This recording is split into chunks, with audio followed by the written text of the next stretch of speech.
I'm Jonathan Mosen. This is Mosen at Large, the show that's got the blind community talking. This week, New Zealand's Parliament tells our public broadcaster to lift its disability game. What can we draw from the different approaches to COVID-19 taken by ACB and NFB? And part 2 of the BlindShel 2 review. Mosen at Large podcast.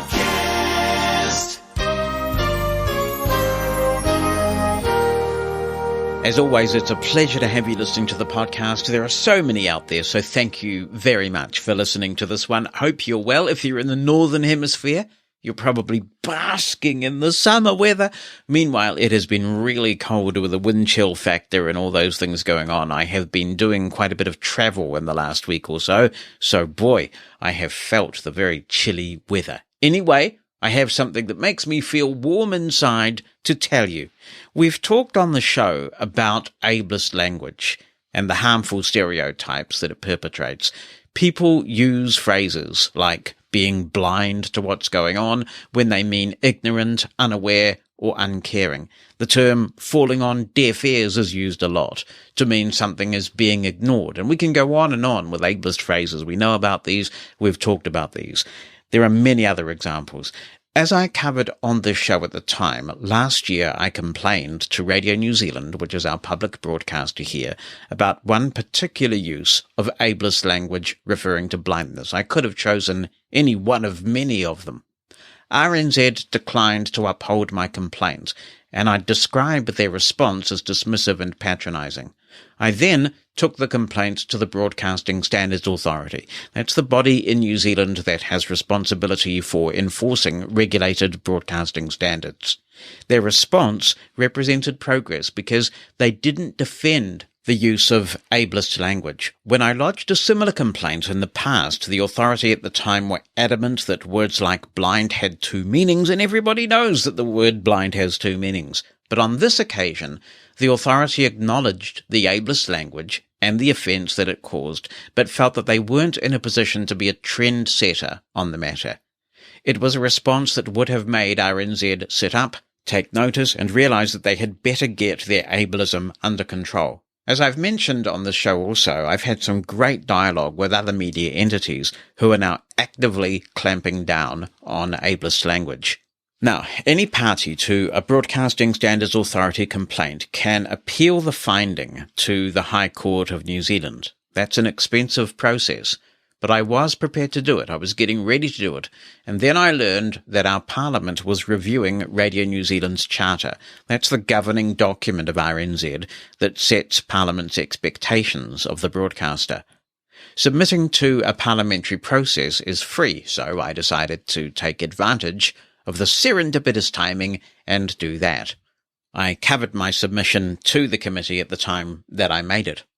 I also took the opportunity to acquaint the committee with another ongoing tussle I've been having with RNZ regarding image descriptions on Twitter. And since the committee references my submission, I will read you what I sent them about that. And it reads as follows. Over time, and understandably, Radio New Zealand has sought to keep up with changing consumption trends, including people's preference for consuming video and imagery on social media. Sadly, there have been periods during the last 5 years when Radio New Zealand's accessibility track record with social media has been appalling. It has taken me considerable time and effort to extract a commitment to social media accessibility from Radio New Zealand that is only patchy at best. Twitter offers a suite of accessibility features, one of which provides a lengthy text field into which someone uploading an image can describe what is in the photo. This text, sometimes called alt, short for alternative text, is then spoken automatically by screen reading software used by blind people. If someone does not take the time to provide such a textual description, blind people using Twitter are unlikely to know what the photo contains. There are several external services that now provide for machine-generated descriptions of images, but these are usually generic in nature, and they take some time to generate, slowing down the social media experience for a blind person who is already listening to the posts. For example, an artificially generated description may say, appears to be a blind man with brown hair carrying a white cane, whereas alt text written by a human might say, Jonathan Mosen holding a white cane with Te Papa in the background. The failure to add alt text to a social media post is more exclusionary in some situations than others. If the post itself contains sufficient context, then the lack of alt text may be a matter of curiosity or slight annoyance. However, if we accept that the term accessibility in the Charter applies to digital content, in 2018 and 2019, Radio New Zealand did not live up to its Charter obligations, discriminating against blind people on multiple occasions by repeatedly shutting us out completely from some of its Twitter posts. Examples include Morning Report on several occasions tweeted listener feedback as an inaccessible image, meaning that blind people following the account had no idea what listeners were contributing. This despite the fact that Radio New Zealand received the content as accessible text. They turned it into something inaccessible by rendering it as an image. The original text could simply have been pasted into the alt text field.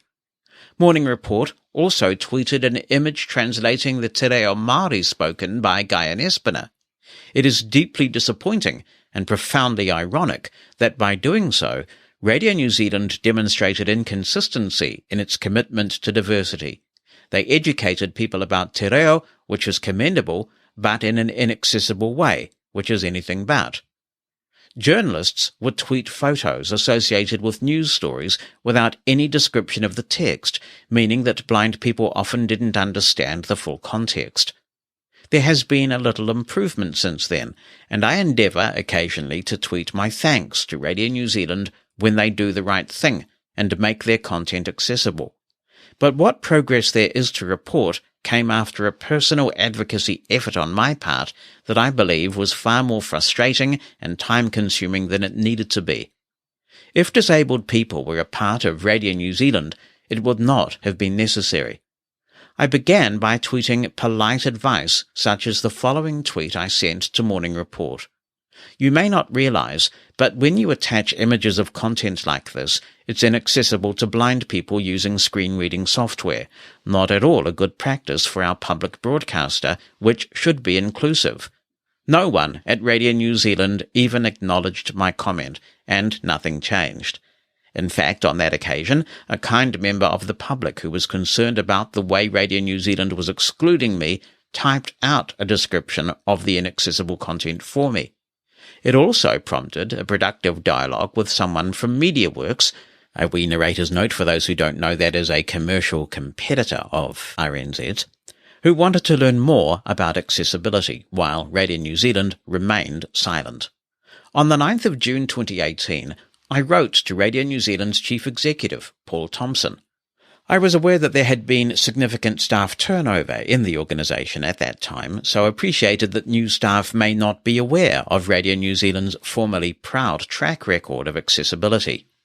In that email to Mr. Thompson, I wrote in part, I'm hoping that having raised this issue with you directly, you'll be able to assure me that excluding people in this way isn't the kind of RNZ you want. I'd suggest a clear policy stating a commitment to accessibility in online content, making specific reference to the use of images. It's not difficult to do, but it makes the difference between some people being able to consume information and not. By the end of June 2018, I had not received a reply from Mr. Thompson.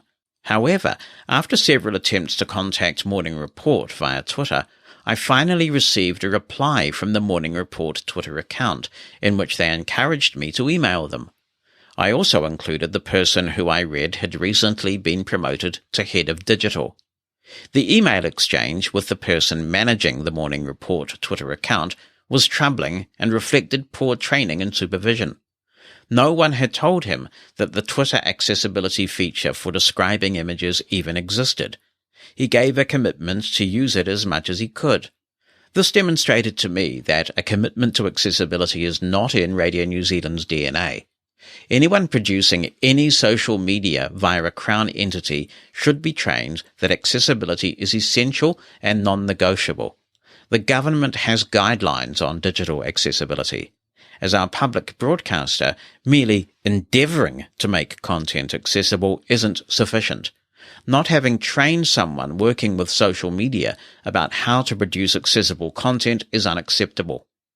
Finally, feeling that no one at Radio New Zealand was taking their charter commitment to accessibility seriously, I went public with a blog post.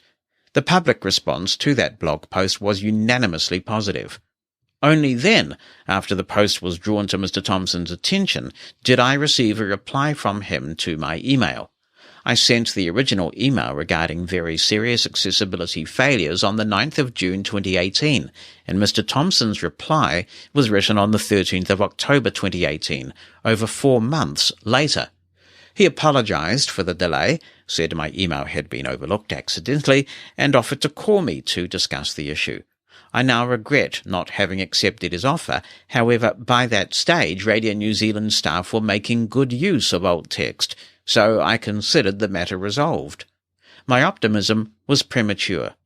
In 2019, I began noticing a serious regression in the progress Radio New Zealand had made. I don't know for certain, but I think it is likely that new staff had arrived and, once again, there were no policies requiring a commitment to accessibility. The final straw for me was my becoming aware that the Twitter account for the Radio New Zealand show The Panel was tweeting out its questions of the day as inaccessible images. I was particularly concerned to be told that the question for the 7th of May 2019 involved a pedestrian issue, something about which many blind people have an opinion, but which I could not read. The effect of this practice is to say, blind people's views are not welcome here. Yet again, I tweeted another Radio New Zealand account, this time for The Panel, pointing out that as a blind person I was being excluded. I received no reply to that tweet, and the same practice was repeated. At this stage, I complained to the Minister of Broadcasting, the Honourable Chris Farfoy. In that email, I asked that he formally place on public record and to the Chief Executive of RNZ his concern that blind people are being excluded from RNZ content unnecessarily. Request the creation of an accessibility statement which is available publicly and which all employees are expected to adhere to. Let the Chief Executive know that he, the Minister, will expect an update to be provided at an agreed date on what RNZ has done to fix the systemic problem once and for all. Urge the Chief Executive to make digital accessibility a KPI for affected staff in their performance reviews.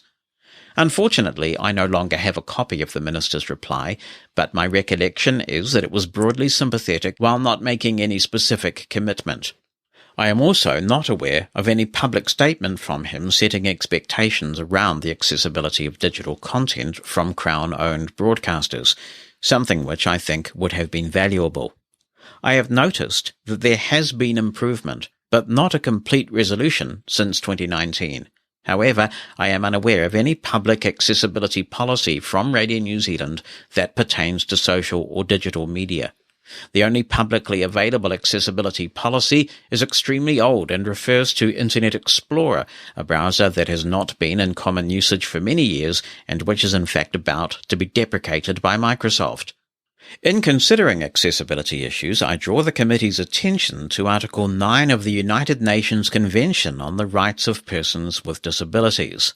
In part, this states, to enable persons with disabilities to live independently and participate fully in all aspects of life, states parties shall take appropriate measures to ensure to persons with disabilities access on an equal basis with others to the physical environment, to transportation, to information and communications, including information and communications technologies and systems, and to other facilities and services open or provided to the public, both in urban and in rural areas.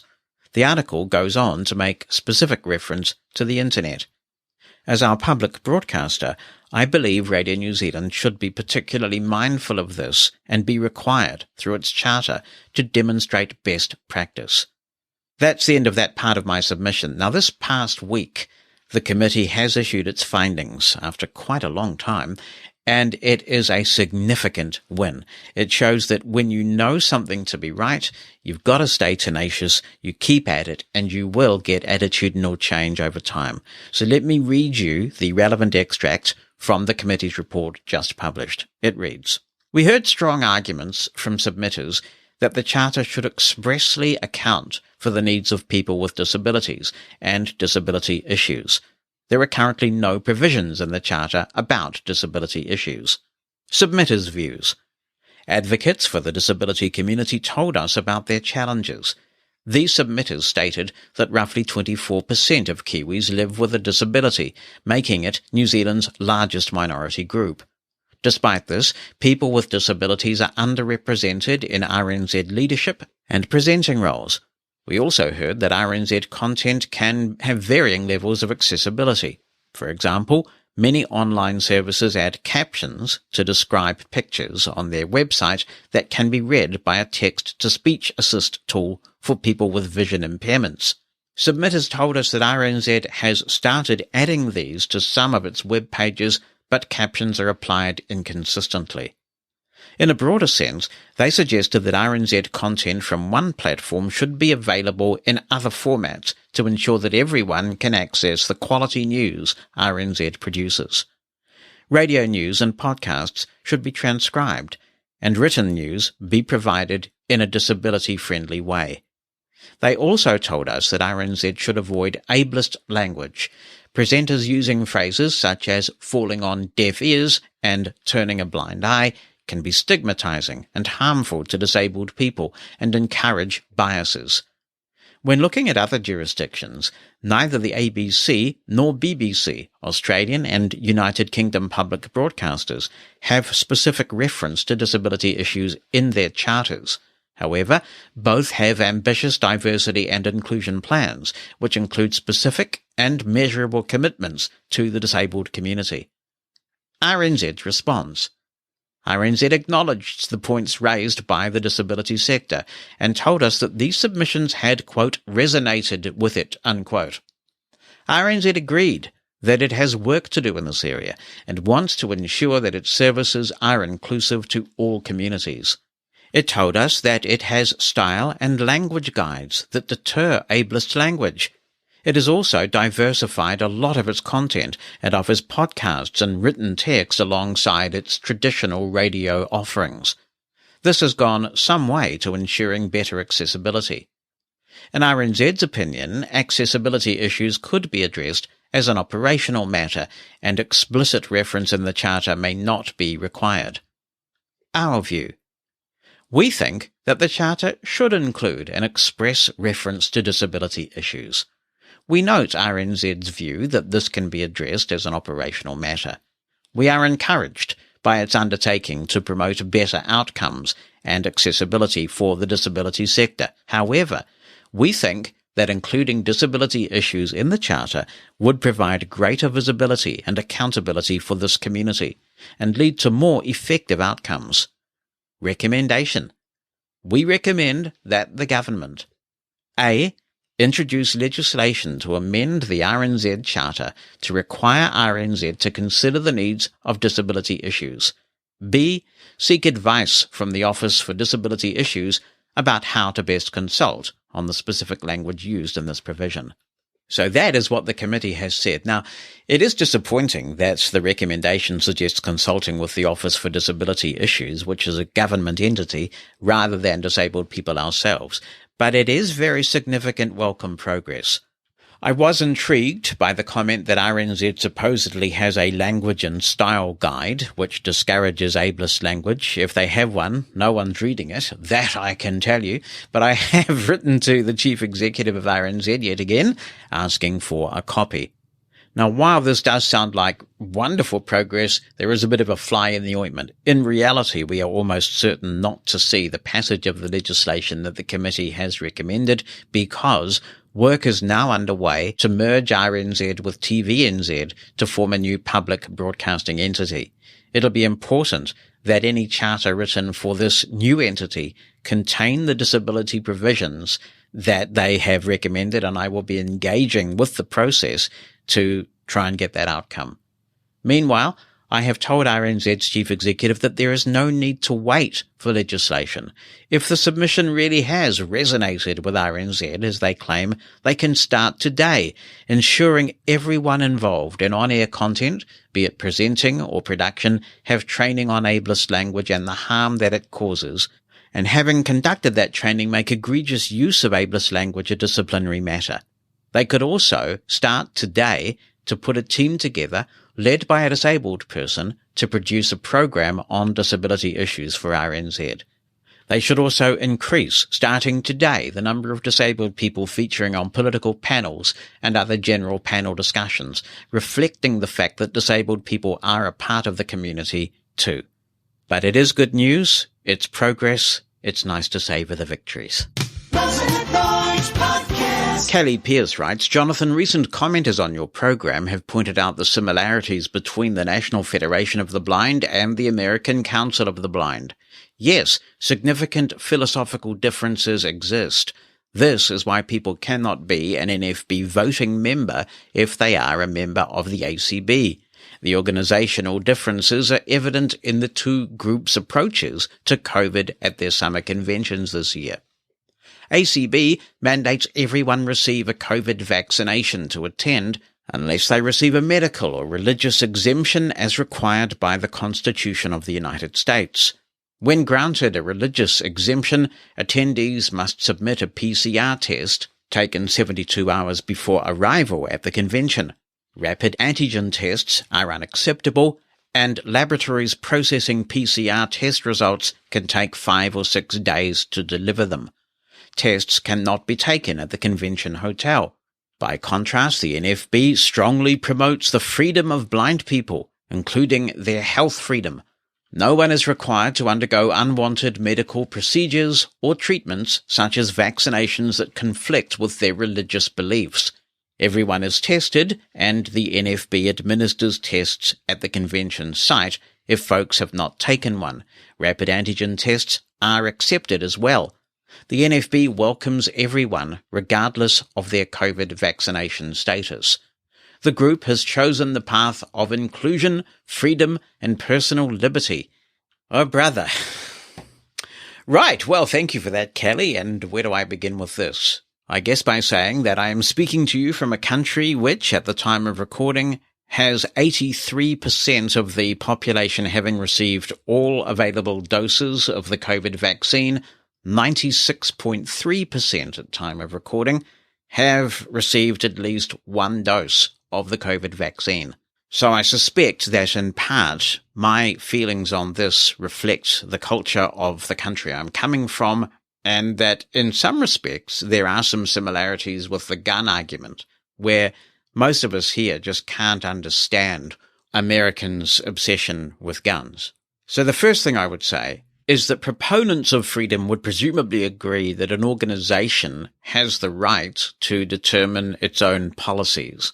So if ACB wants to have only vaxxed people attend their convention, then that is their freedom as an organization to impose that, and it's the freedom of those who disagree not to attend. If I were going to a convention where thousands of blind people would be in attendance, although it might be a slightly lower number this year because of COVID and because it's a hybrid convention, and I was aware that there was going to be a number of unvaccinated people at that convention, I simply would not go to it. Now, it is true that if you're vaccinated, you may still spread COVID, but it's also true that you are far less likely to spread as much of it if you're vaccinated.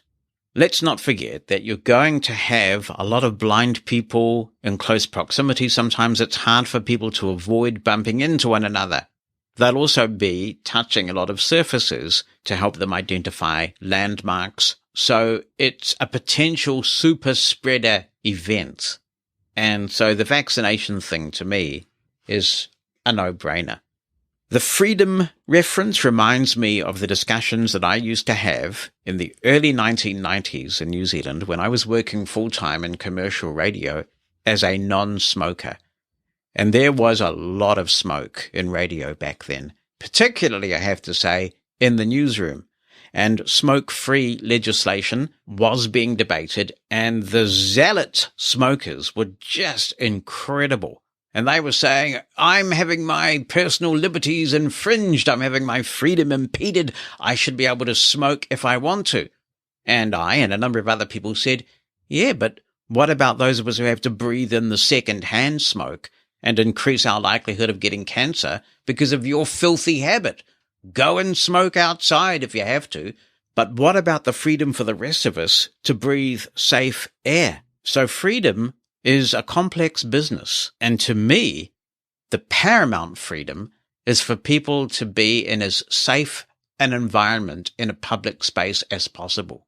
So as far as I'm concerned, based on that, you don't get vaxxed, you don't attend. Simple as that. Go on the computer, do a hybrid convention, and leave the attendance to those of us who are responsible enough and care enough about others to get the jab. If people have fallen down the rabbit holes of misinformation and all the kind of nonsense that's going on social media, well, more fool them, but don't let it impede the safety of others who are following the science and just trying to do the right thing and consider other people a bit and get vaccinated. Now, I appreciate that there are some people out there who are just anarchists, who are completely anti any kind of law, who are way beyond the libertarian side of the spectrum, who think that any kind of compulsion is wrong. Society is full of things that you are required to do so that society can function. You're not allowed to go around murdering people, or if you drive, exceeding the speed limit, or setting fire to your favorite public building if you have a propensity to pyromania. You can't even cry fire in a crowded theatre.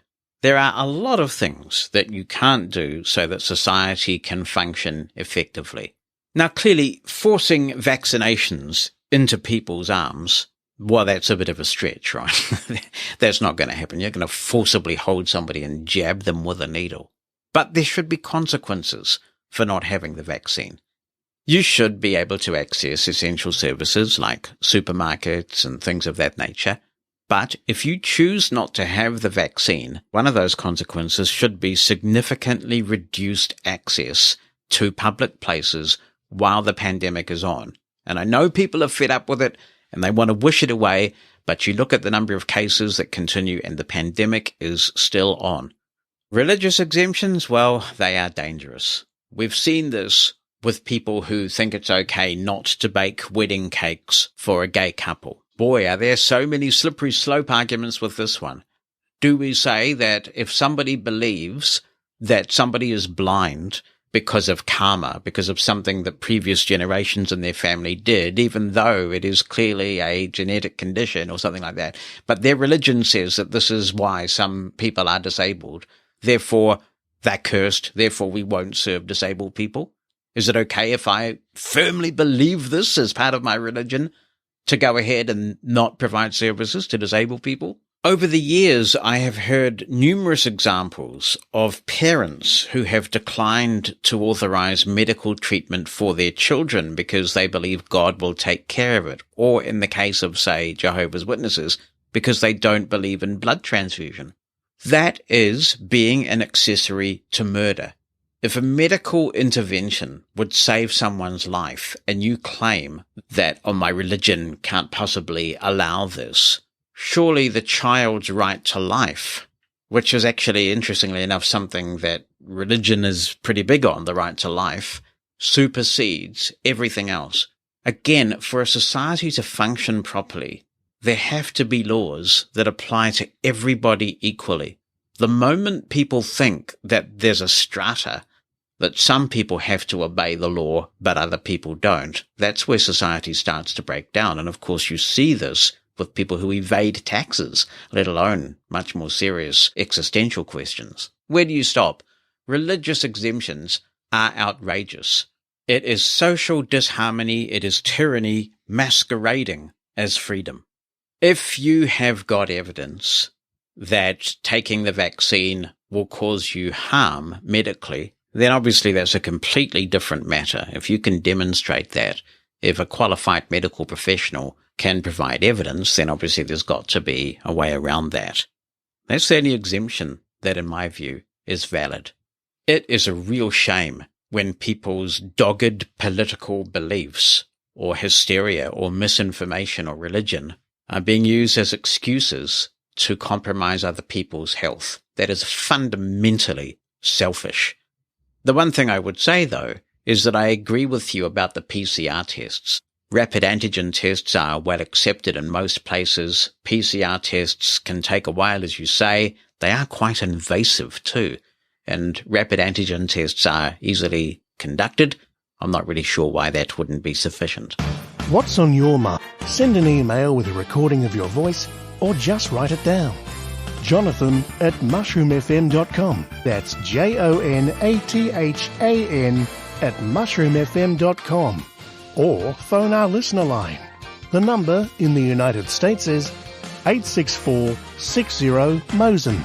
That's 864-60-66736. Hello, Jonathan and listeners of the Mosen At Large podcast. This is Lachlan Thomas from Melbourne, Australia. Jonathan, I've just listened to the latest episode of the Mosen At Large podcast. Well, actually, I haven't listened to the whole thing, but I've listened to the first section where you talked about Eloquence on the iPhone. I'm very happy to hear that Eloquence is coming to the iPhone, and I hope it'll make its way into macOS as well for Macintosh users. Though I'm not a long-term JAWS for Windows user, I am familiar with the Eloquence voices because I used them on my voice note mPower when I had one, and also on my voice note Apex. Plus, I also used the demo version of Talks and the Nokia N-Gage and then the N95, and of course that came with Eloquence. So when the new version of iOS comes out, I probably will switch to Eloquence full-time, I'm thinking.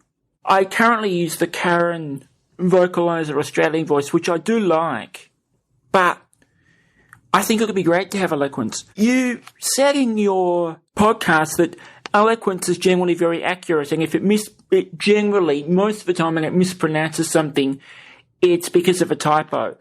Well, my younger brother's name is Liam, Liam, and Eloquence does not pronounce that correctly. It never has. It always pronounces it Liam, and actually so do some of the vocalizer compact voices. Most of them also pronounce it Liam. Certainly Karen did. And I can remember when my brother was about 3 or 4, I was using Window Eyes on the family's PC because I didn't actually have a PC of my own. I was still living with my family at the time. I was only 19. And I had the demo of Window Eyes on the family PC. And when I discovered that it pronounced my brother's name as Liam, I would tease him by walking up to him and saying, "Hello, Liam." And I should also point out that Eloquence does not pronounce my name correctly either. It pronounces it Lachlan. Many text-to-speech voices mispronounce my name. A lot of the newer ones, like Karen, get it right. But a lot of the really old speech synthesizers from the 80s and 90s don't pronounce my name correctly at all. So when I would say, "Hello, Liam," to my brother, he would turn around and say, "Hello, Lachlan." And this went on and on for years and years. I also noticed, as you were demonstrating some of the other voices, that some of the classic Macintalk voices are now starting to make their way into iOS. I'm talking about voices like Agnes and Bruce and Junior and Vicky and Ralph. Those voices, and the novelty voices too. Those voices have all been on the Macintosh since the 90s. And I can remember when my mother got her first MacBook in 2006, I would mess about with those voices and listen to them and play with them and things.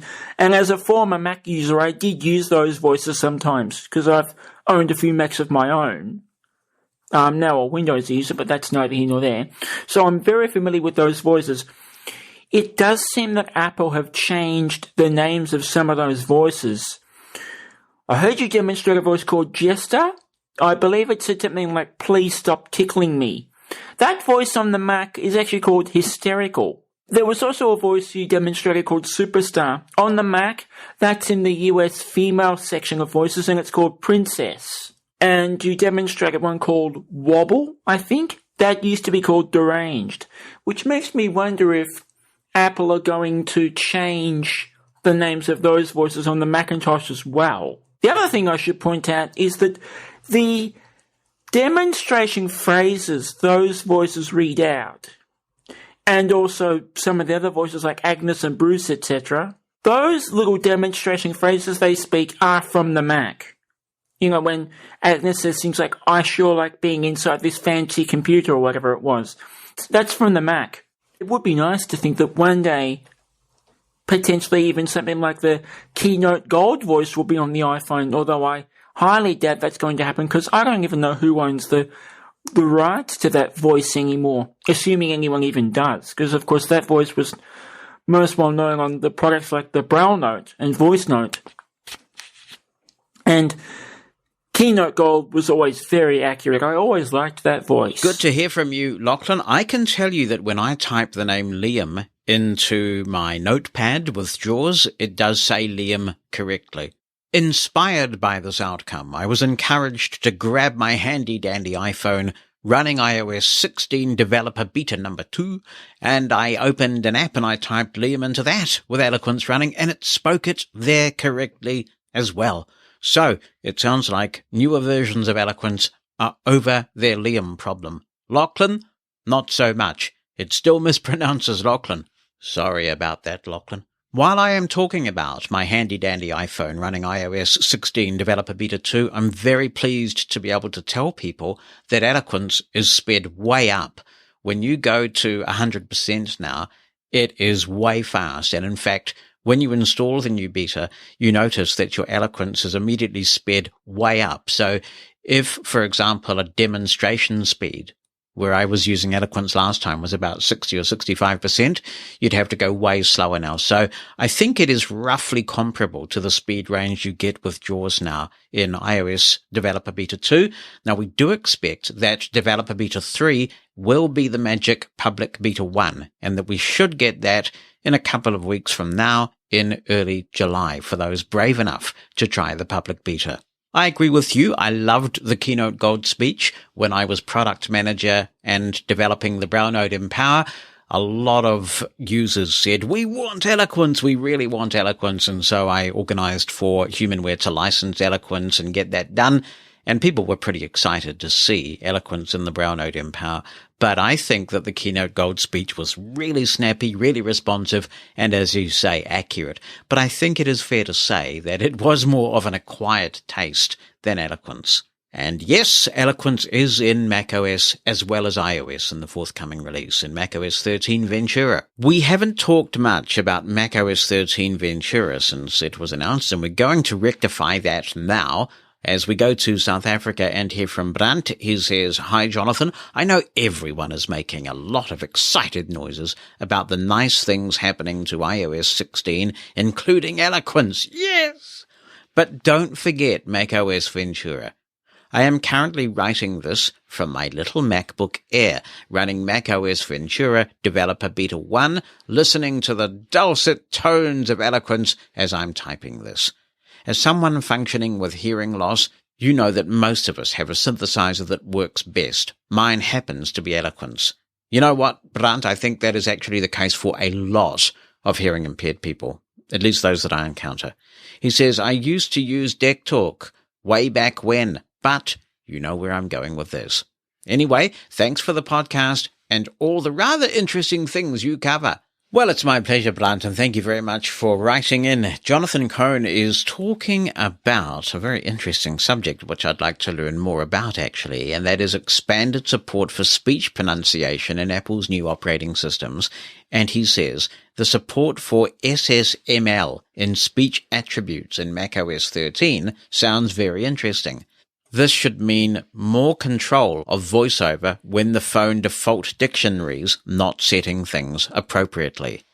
And there's a URL to the developer site which has more information on this. Thanks, Jonathan. I look forward to discovering more about that. This email comes from Kelly Mugridge with a capital K, and she says, Hi, Jonathan. Following your latest podcast regarding Braille with a capital B, I feel that using capital letters in Braille is extremely important. Louis Braille has been the most important inventor all my life. Without him, reading and writing simply wouldn't exist. I use Braille for all sorts of things. I don't have a Braille display as a Braille display is so expensive. but still have the humble Perkins Brailler.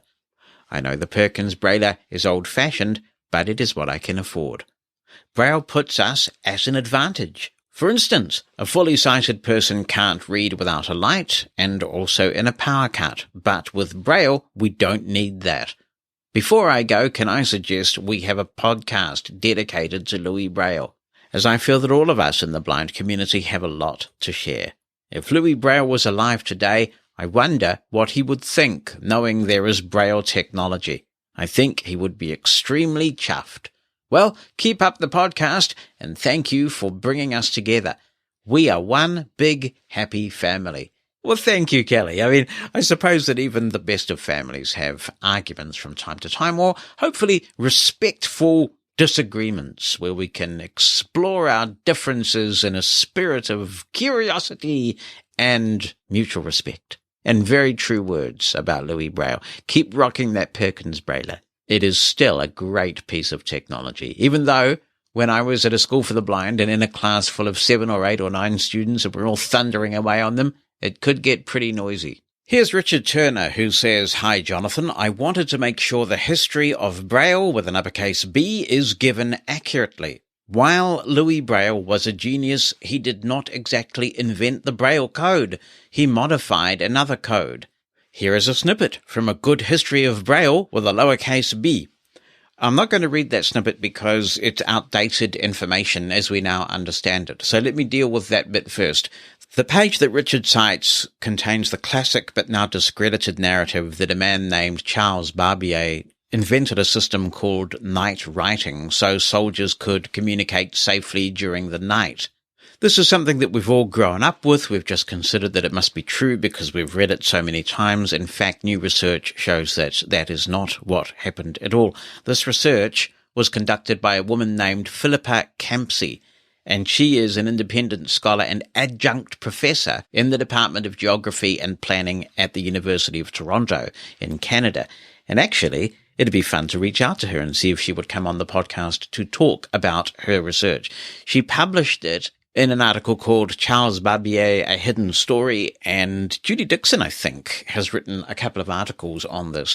It makes some really important revisions based on primary sources. So this narrative that people keep coming out with about night writing being written for the military was not from a primary source. It seems to have had its origins in a book that was published in the 1850s.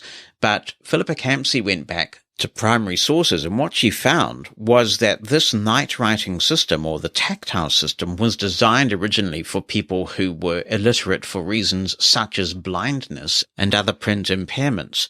It's been said all these years that Charles Barbier met Louis Braille when Louis Braille was a teenager, and again, Campsey's gone back to these primary sources and found that that didn't happen.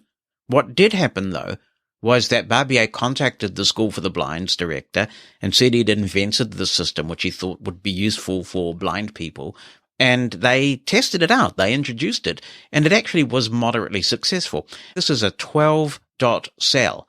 So the problem was that while it was a big improvement over standard print that was raised, so it was tactile, the cell was too big for the human finger to read, and it was actually a reasonably complex system as well.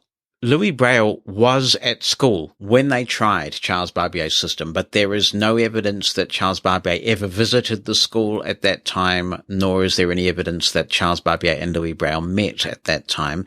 And they did have all sorts of implements to make it work, like slates and stylus type devices, so that students could give this system a good workout. So there's absolutely no doubt, whether some of the elements of the story are incorrect or not, that Louis Braille did use and know of Charles Barbier's tactile system.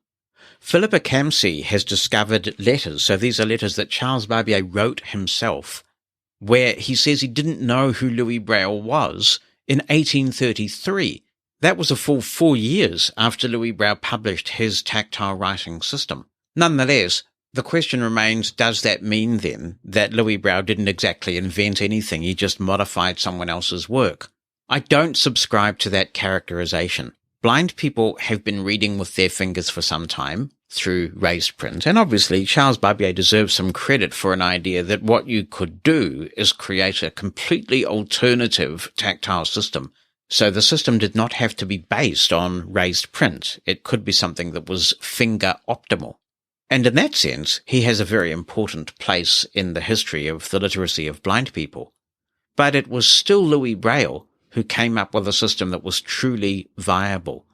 A system that is beautiful in its mathematical logic and has largely stood the test of time all these years. I mean, are we reading with Barbier's code now? No, we're obviously not, because it was not fit for purpose. So any invention is incremental. For example, who would you call the father of radio? Does radio begin when any kind of signal was sent across the ether? Or does radio begin when we think of broadcasting as such? Because what you think will obviously determine how you answer that question. For me, the father of literacy for blind people is Louis Braille, because he invented the first truly viable tactile method for blind people to read. Richard says, I did not hear all your discussions, but I don't recall it being mentioned that Louis Braille also developed the music Braille code and was an organist. Now, speaking about eloquence, which voice sounds good to a person is quite individual, and there is a solid scientific reason for that. Audio processing is done in the brain. Through my work, I worked with an audiologist whose specialty was helping people with audio processing issues. She did a training for the staff for it, and it was fascinating. The bottom line is that everyone's brain processes sound differently. So, even without the extra issue of a hearing impairment, sounds will be interpreted differently. So, to me, eloquence is painful to listen to, but Tom Enhanced I can listen to at extremely high rates of speech with no problem. On my iPhone with Voice Dream Reader, the Ivona Amy voice is my preferred voice for reading. I get irritated when I hear people saying how X voice is the best and so on. It is only best if it fits with your particular hearing and audio processing. I'm glad Apple is adding Eloquence for those who love it and find it easier to listen to. It simply won't be installed on my phone. Oh yes it will, Richard, because it's built into the operating system, so whether you like it or not, Eloquence is going to be living on your phone, unless of course you don't upgrade to iOS 16, which is your prerogative. Thank you very much for the information. That is right, speech is so subjective, isn't it? Jonathan Mosen at Large Podcast. Hello, Jonathan. This is Andy Rebsher. And in honor of David and Joanna's impending parenthood and your grandpa-ness, I thought maybe I would share a story with you. My 3-year-old granddaughter lives with us, with her parents and my wife and I. So she likes to come up here and play in the studio every now and then and hang around, play the organ, play the piano, sing, make noise. And so, one day, we were just playing around up here, and she was banging on the organ, and I thought, okay, I'm going to just take this mic and hold it in front of her face like a reporter, and put a random question to her, and see how she reacts. And this was the result. We're interviewing Vivian, the famous organ player. Vivian, can you tell us how it feels to play for these millions of people? Yeah.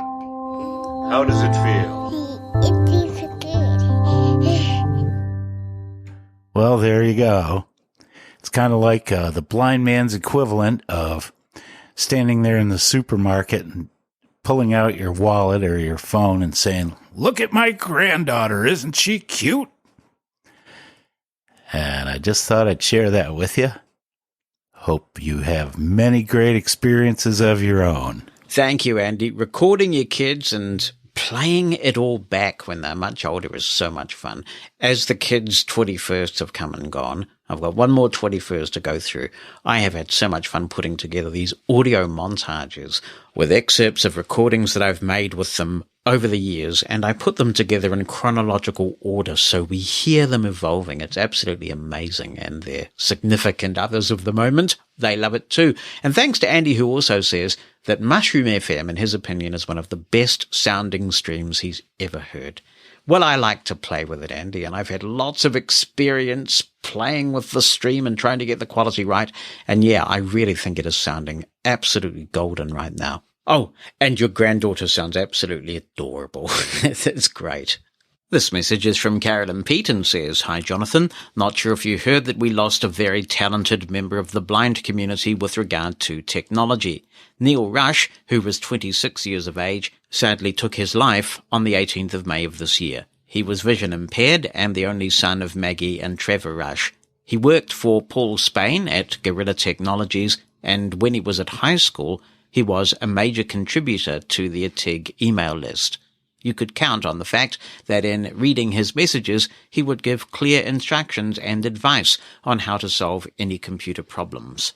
I want to thank Neil for his contribution, and I am sad he has left us so soon. I send my love and sympathy to his parents and family."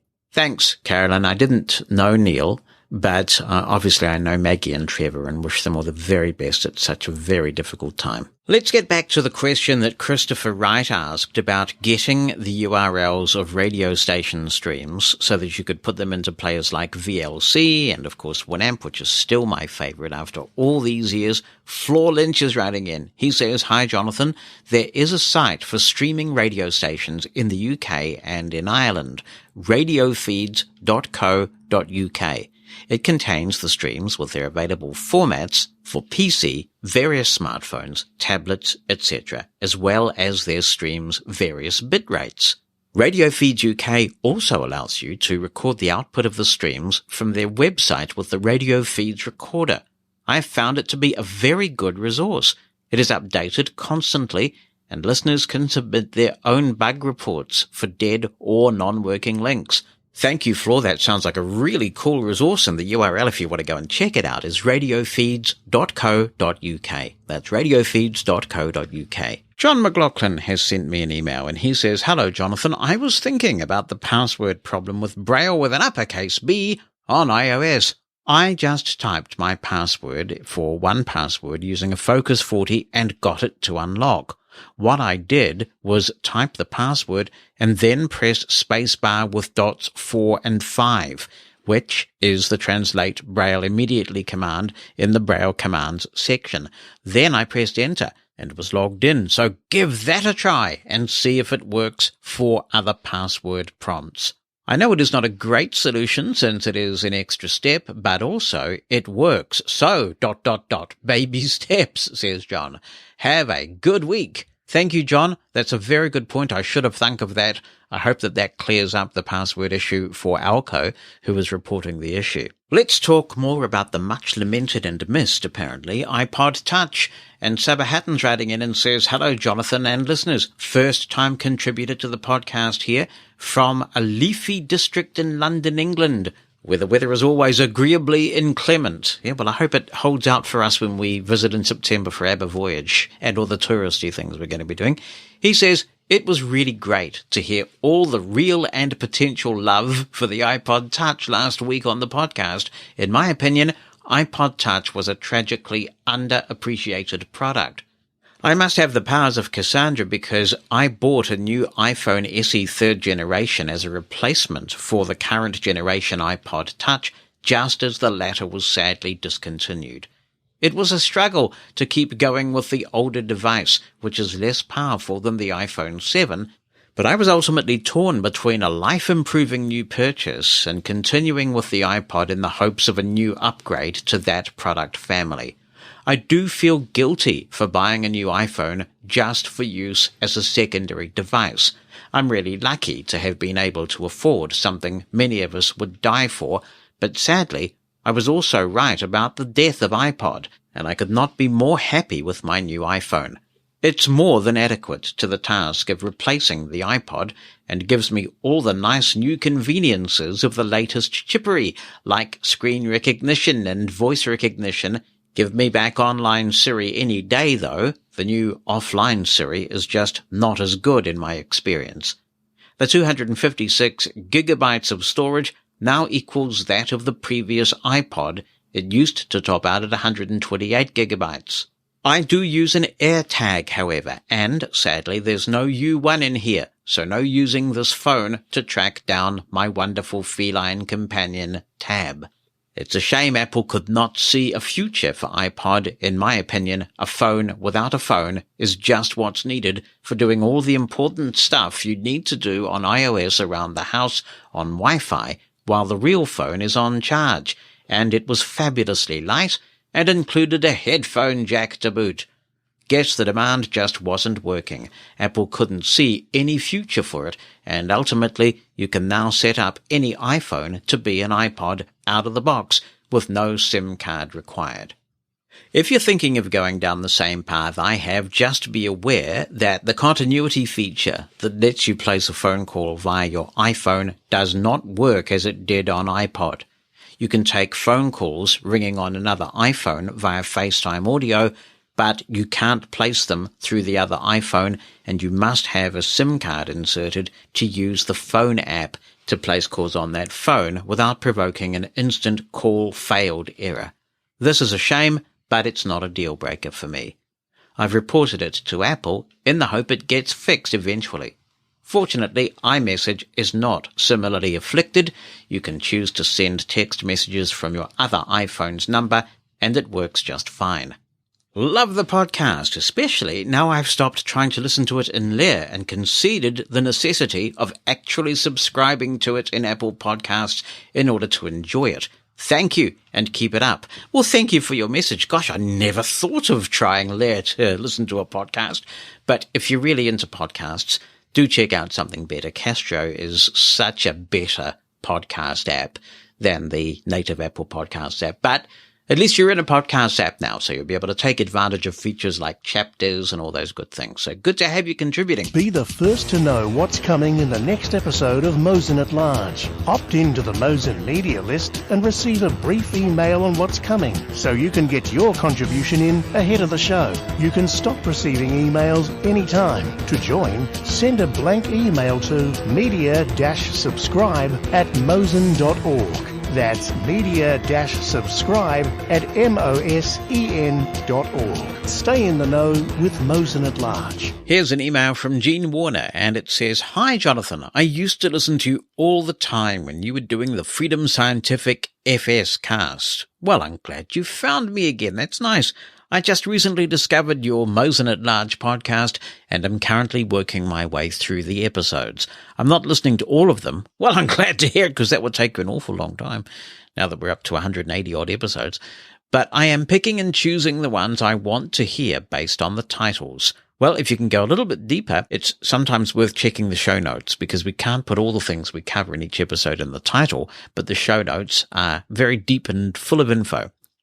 I have to agree that using my phone as both a phone and a media player is appealing because it cuts down on how much I'd have to carry. I don't, though, primarily because I find that iTunes for Windows is an accessible nightmare, and Apple doesn't give a insert lots of random characters here because it doesn't run on a Mac. If there was an accessible alternative to iTunes for Windows, then I might consider it. Well, I'm pleased to say there is, Jen. You can use Walter for your media management needs. It's spelled WALTR, and that works on Mac and Windows. And it's not intuitively accessible, but it's usable. When you install Walter, what you can do is just copy and paste from File Explorer into Walter, and it magically causes the media that you have pasted to appear in the appropriate app. For example, if you copy and paste music, it'll appear in the music app, and if you copy and paste video files, it'll appear in the appropriate app there as well. It's pretty easy to use. It does cost money to buy, but then again, it's a lot cheaper than a Victor Reader Stream. And speaking of which, Jean says, so I use my phone as a communication and information device and a Victor Reader Stream as my media player. I also made the same mistake you made and bought one of those WeWalk canes. I've never used it outdoors because I first practiced with it in a large room and discovered, as you did, that it was tiringly heavy, uncomfortable to hold on to, and overall I decided that while it might have been a good idea, the implementation leaves a lot to be desired. It has been in its box since about 3 weeks after it arrived. I might try to sell it to recoup some of the money I spent on it, but I'm not sure I could saddle someone else with this piece of junk. I have to say that the review of this year's Consumer Electronics Show was disappointing. I simply couldn't understand why they kept talking about products that were inaccessible to the visually impaired on a podcast for the visually impaired. It seemed to defeat the whole purpose of having them on the podcast in the first place. At least some of the products they mentioned were accessible, so it wasn't a complete waste of time. Well, in Mike and Gina's defense, we got them on to talk about some of the products that we can use, but also some that we would like to use but can't because there is a need for more education. So we did try to be really transparent about when a product wasn't accessible so that people knew. But it just goes to show how much work there is to do, and I think in that sense, that's what we were trying to illustrate. Jean concludes, I have so far been enjoying the Mosen At Large podcast. Keep up the great work. Well, thank you. I am glad that you found us, Jean, and I hope that you'll keep listening and commenting. Here is an email from Eden, and it says, Hi, Jonathan. I hope this finds you well. Congratulations on the upcoming birth of a grandchild. Thank you, Eden. I'm just so super excited about this. Anyway, as for why I'm writing, continues Eden, it's because I'm so furious about the ignorance some people still persist in having regarding abilities of blind people. To give a backstory, I've decided to start court reporting school. I'd ideally like to do cart captioning or even just quick transcriptions or depositions. I have a good aptitude for learning languages, keyboard and computer software as long as it's accessible. One thing you must do as a court reporter student is get a steno machine. Most are bulky and have screens. There is a light one called the Lightspeed by Stenovations, which would not need a tripod, as the others do, but will sit comfortably in your lap. I wanted to buy a used one, so I called the manufacturer. After talking about himself for 2 hours and how smart he was, he finally told me he'd sell me just one, but then he changed his mind. I pressed and pressed him about it, and today he announced to me a blind person could not become a court reporter because it's too hard to memorize all the outlines. Basically, you press more than one key to mean a syllable, phrase, or word. To me, this is quite similar to Braille, with an uppercase B, at least the concept, and in 1 week, I've already learned the alphabet, some phrases, and how to create words. I know at least one blind court reporter and others who have graduated school. Me too, I interviewed one on FScast actually, Eden. Why does this ignorance still persist? This man even told me he's the smartest person in the field of court reporting. What arrogance is that? Stenovations, from what I can tell, make products people really like, but their manufacturer is a jerk. There are other machines, but they are like Braille displays with only a few companies in the arena. I can buy one of these used from someone else, but am now very torn. I'm scared I will have to go to him for tech support, but at the same time it would be the best steno machine for my particular use case. How do you handle someone like this? I've never been refused the sale of a product because of my visual impairment. I know blind people who buy cars for others, and the salesperson will sure sell to them. It should be none of his business. You are the king of advocacy, so please, what would you do? Certainly, I won't buy directly from him, but I'm not sure I can boycott the actual product much as I would like to. I'm just more than floored. Signing off, because I have no more words that would be fit for your podcast. Take care as the fight towards ridding our society as such ignorance about people who are not like themselves. I also enjoy the podcast. Thank you very much, Eden. Well, snarky answer first. What you do is you take this guy to court, and by the time the judicial system works its magic, by the time you get to court, you be the court reporter who's documenting the whole thing. I'm really sorry this is happening. It is very frustrating. It does remind me of a story which I have told from time to time about how when I was a young guy in my teens, somebody told me about this course that was available in radio broadcasting, and it was advertised in the paper, and somebody drew my attention to it. So I sent off this tape, and they called me and they said, "We want you to do this course. What a brilliant tape." And I said, "Okay, that's great." And they told me the price. And then I said, oh, I'm sorry, I just can't afford that. I'm a penniless student. I just can't afford what you're asking. So they said, okay, well, thanks. And then they called me back about half an hour or an hour later, and they said, listen, we've had a good think, and we actually think that it would benefit our course for you to graduate from it, because clearly you are going to go places in radio. We want to be able to tell people in future that Jonathan Mosen graduated from our course. And so what we'll do, we'll meet you halfway. We'll give you the course half price. And I said, yeah, okay. You've got a deal. So what I'll do, I'll come in the day before or a couple of hours before, and I'll put a few Braille labels on things like the carts and various things like that. And you could tell the chill suddenly that was coming down the phone line. He said, what are you talking about? And I said, well, I'm blind, so I just need to Braille label a few things, and then I'll be good to go. And he said, it's a waste of time. There's no point in you doing the course because a blind person could never work in radio. So I ended up not doing that course. And a few years later, on a radio station I worked for, I became that guy's boss. Now, is that karma or is that karma? I think there are a number of ways that you can handle this. Oh, and by the way, I think you're way too kind saying that I'm the king of advocacy. I just do my best to get by like everybody else does. But what I would think in a situation like this is, have I exhausted all my constructive options yet? Could you, frustrating though it is that you have to be in this position, have a teachable moment for this individual? Could you go back and say, actually, it's not really your business to worry about how I can use this and whether I can use it. That's not a precondition of sale for any good or service. We have a contract. I want to buy it. If you're willing to sell it, that's really all that matters. And, Mr. God's gift to stenography, you're certainly on very shaky legal ground if you decline to sell someone something because of their disability. So you could try and reason with them in a calm, polite way once you've had time to reflect. Whether I can use it is not your business. Please just sell it to me. Legally, you have to if I'm willing to buy it. Because I tell you what, Eden, I back you. And what I would do is learn that machine, do your magic, become skilled at this craft, and send the guy a video afterwards.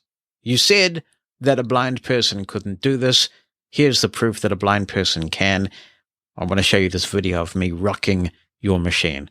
Because while you can boycott it, while you can cancel them, while you can try and use another machine, if this is the one that you need, then you're shooting yourself in the foot, aren't you? And you're also missing out on a potentially teachable moment, even though sometimes it is frustrating and we shouldn't have to do this. But we are a low incidence population. We're a minority, and sometimes these things happen. It's not necessarily fair, but sometimes life isn't. Sometimes we're just not in the headspace to be patient with people, and I understand that. But maybe with a bit of reflection, you might see an opportunity, unless you've already burned the bridges to the extent that he wouldn't be keen to hear from you again.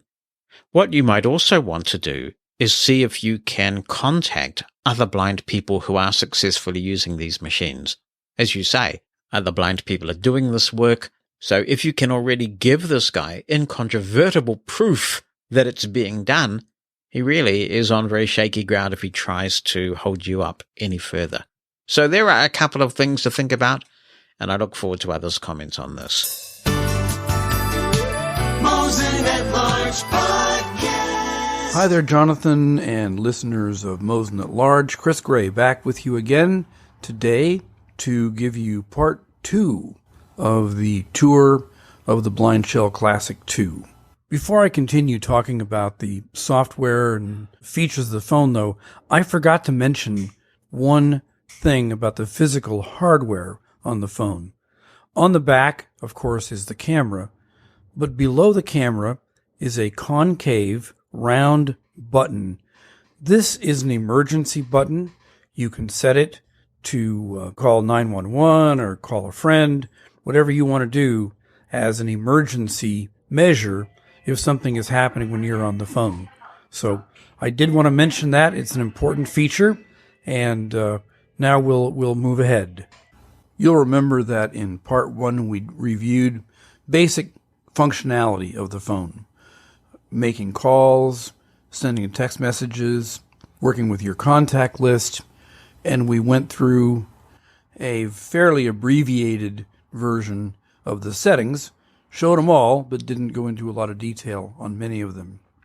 Today we're going to talk about some of the other buttons on the phone, like the button A at the top left, and I'm going to go through the applications features of the phone, which are pretty amazing and pretty interesting. So maybe we ought to start there. I thought about doing the button first because it's fun and all that, but let's get right down to the heart of the matter and talk about applications on the BlindShel 2. Here we go. So as an orientation point, remember we did phone, text messages, and contacts. Now we go to Applications, 4 of 7. So the fourth of the main menu. I'll press Enter and go in there. Internet browser, 1 of 10. So Internet browser is where we start. I've used it some. It seems pretty good. I can check boxes. I can enter text, etc., etc. I can enter text with the buttons on the phone or verbally speaking when holding down the rightmost button on the right edge of the phone. And so it's pretty good. I can't say a lot about it because I haven't used it tons. You can invoke it from text messages and other areas to read links and, check out forms and stuff like that. And that works pretty good. Tools, 2 of 10. Tools. Well, okay. So we're going to dive in now. The Internet browser has it does have menu items, but nothing that you wouldn't expect in a browser. I guess I ought to show Internet you. browser, Here, 1 of 10. Let's look at the browser menu. Insert URL or search, 1 of 6. Okay, it's pretty obvious. And you can set where to search from. I do it with Google. So that's 1. Bookmarks, 2 of 6. Put bookmarks in. Go to your bookmarks. History, 3 of 6. Your web viewing history, of course. Settings, 4 of 6. Settings. Downloaded files, 5 of 6. Help, 6 of 6. Okay, so there's a brief tour of the browser. Internet browser, 1 of 10. Tools, 2 of 10. Now, we go to Tools. Alarm, 1 of 10. The alarm is your standard alarm clock. Oh, I wish it had a snooze, but it doesn't. Maybe one of these days it will. You just set the time for the alarm, the recurrence, in other words, days you want it to ring, and save. Calculator, 2 of 10. Calculator is for calculations. I've not found anything but the plus sign. They've got to be there somewhere. I just haven't found them yet. But you do have the calculator function. Calendar, 3 of 10. Calendar for appointments, etc., etc. Add new event, 1 of 6. Agenda, 2 of 6. Browse calendar, 3 of 6. Find, 4 of 6. Name days, 5 of 6. Settings, 6 of 6. There you go. There's your calendar in brief. Flashlight, 4 of 10. Flashlight, just an on and off thing, but flashlights on phones are used by quite a few people, and anybody with low vision, I'm sure, will find that extremely useful. Minute timer, 5 of 10. Minute timer, that you set a number of minutes and then turn it on, and it counts down the minutes. Notes, 6 of 10. Notes, if you want to take a note. Add note, 1 of 2. Notes list, 2 of 2. And you can enter them Notes, either 6 of 10. with the keyboard or with the talk button. Stopwatch, 7 of 10. There's your stopwatch. So we're good there. 0 seconds. Stopped. So no menu item, no settings, but there you go. Unit converter, 8 of 10. Unit converter. That's kind of fun. Angle, 1 of 13. Area, 2 of 13. Fuel consumption, 3 of 13. Digital memory, 4 of 13. Energy, 5 of 13. Length, 6 of 13. Mass, 7 of 13. Power, 8 of 13. Pressure, 9 of 13. Speed, 10 of 13. Time, 11 of 13. Temperature, 12 of 13. Volume, 13 of 13. Okay, so lots of nice conversion items, and that's pretty good. Okay, voice recorder. Now here's a very cool feature in many ways. Here's what you have in this selection. Start recording. 1 of 2. Records list. 2 of 2. So a list, you can start a new recording or you can list your old recordings. So we'll look at my list. I got a big list here. Recording 1. April 13th, 2022. 12:12 p.m. 1 of 7. Recording 2. April 13th, 2022. 12:23 Let's hear p.m. this one. It was 2 of done 7. on an Amtrak car, and it's a guy describing the Moffat Tunnel. Play. 1 of 5. We're only 10 minutes away from the Moffat Tunnel. That is a 6.2-mile long tunnel. 10 kilometers from each And as we go through the tunnel, we do like to keep the end doors closed because our locomotives have a little bit of diesel exhaust, and there's also some residual coal dust from some of the coal trains that go through that tunnel. So we like to keep all that on the outside of the train, not the inside. So April 13th, 2022. 12:23 p.m. There was some 2 of interference 7. there, which you heard. Someone giving me something because I was in the lounge car where they do all the announcements and all that. But a pretty clear recording. And we also heard some automatic level function kick in to somewhat decrease the sound. More about that in a moment. But that was a pretty good recording. A couple of weeks later, I was in Manhattan and went to a jazz cafe named Cafe Carlisle. And here's what a little recording from it sounds like. Play. 1 of 5.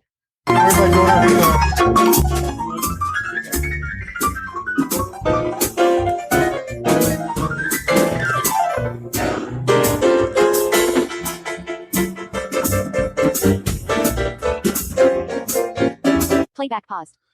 Okay, so here was definitely a trio. You could hear the bass and the drums and all that.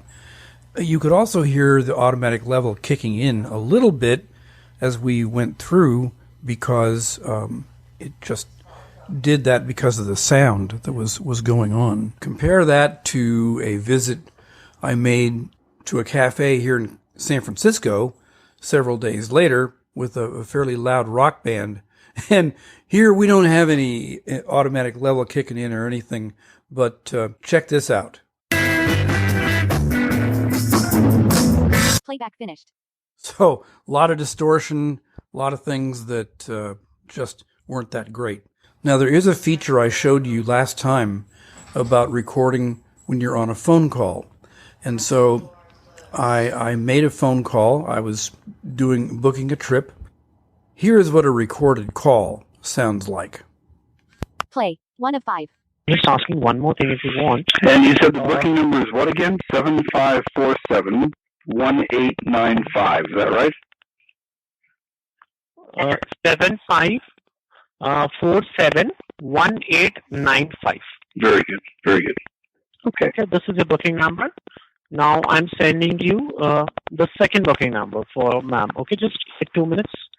I'll just send it to you. So please hold on for 2 minutes, yeah? Okay. Recorded call. April 13th, 2022. 7:14 p.m. 8 of 10. A lot of popping, a lot of artifacts, things that I would have preferred not to hear. And frankly, the volume for me is extremely loud. The volume for him isn't too good. And sad to say, there is no way to change the volume of the calls or to change anything else about the recordings. And I think that's a shame. I hope that BlindShel will do some work on that because it very definitely needs it. But the function is there. It's good as far as it goes. It's not without flaws, but it is nice and very handy in many circumstances. So there you have the voice recorder. I wish you could change the settings and so forth. I wish that you could change the volume in particular. So let's just, hope they put that in. And now to the last item in tools we have. Weather. 10 of 10. Weather. 10 of 10. Nice number of items. So how about the weather? Let me press enter.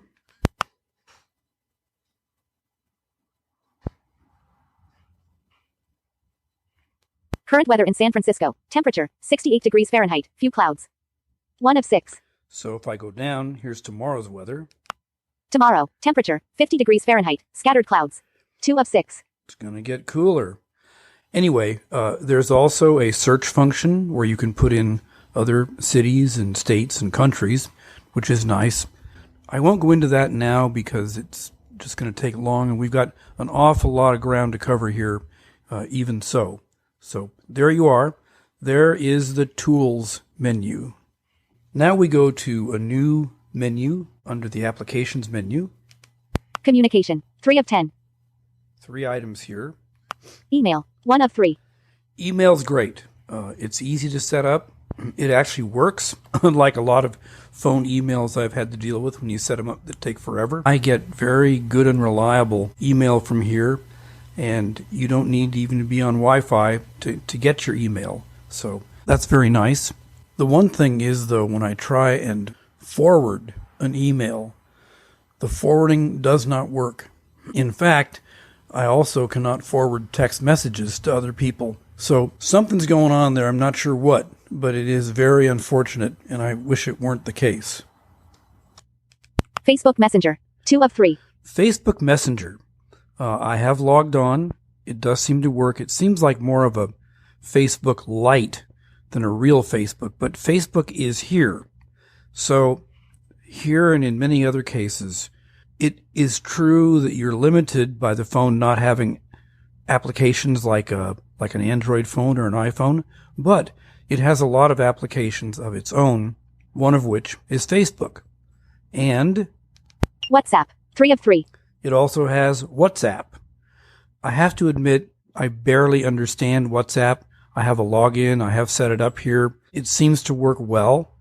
And I forgot to mention earlier that you can go to a message on your recorder, and you can send the recorded message via email or via WhatsApp. So that's kind of a nice feature, and those are 3 excellent communications features. We'll get to a point where I can show you even some more, but that's what I have right now under the communications item, under the applications item. Going down one more. Media, 4 of 10. Media. Media, again, is very cool. So let me come in here. Camera, 1 of 10. You've got a camera for taking pictures, and this is just still photos. You point it at something and take a photo, and you have it. Document reader, 2 of 10. Document reader. List documents, 1 of 2. Settings, 2 of 2. So document reader, 2 of 10. I don't have any documents in here. I don't tend to use documents on my phone, although I may in the near future, but I don't right now. FM radio, 3 of 10. FM radio, you have to have a pair of wired headphones plugged in as the antenna, but it's pretty good. It's pretty good, and I do use it sometimes just for the fun of it. The wire can be a nuisance because I use Bluetooth headphones for the most part, and so it's a problem. But, you can carry a cable or something and have that work. Images, 4 of 10. Images. You can look at PDF images and things like that, is my understanding of it. I have not used it. Internet radio, 5 of 10. Internet radio. Pretty robust internet radio. What you would expect, stations from all over the world, and lots of stations in various countries. So that's great. If I want to hear the radio in Ecuador, I can navigate to Ecuador, go to the radio station all over the country. Music player, 6 of 10. Music player is an MP3 player, basically. Podcast player, 7 of 10. Podcast player. Now, here again, while it is true that the phone is not a full functioning phone like an Android or an iPhone, you don't need to worry about not having something like Podcast Addict because you have the podcast feature in this phone. So going in here by pressing enter. Recent episodes, 1 of 5. So your recent episodes of anything that you're subscribed to is there. Subscribed podcasts, 2 of 5. The ones I have subscribed to. History, 3 of 5. History is what you've listened to. And the only annoying thing about this area is that if you delete something from history, it doesn't go away. It just stays right there. There have been some updates to the podcast software, but that issue has not yet been resolved. Add podcasts, 4 of 5. Here we can add a podcast. Downloads, 5 of 5. And there are downloads that you can just download all your new podcasts. His subscribed podcasts. Let's look 2 at of 5. subscribed podcasts. A few of them anyway. The Der Show. 1 of 12. The Der Show.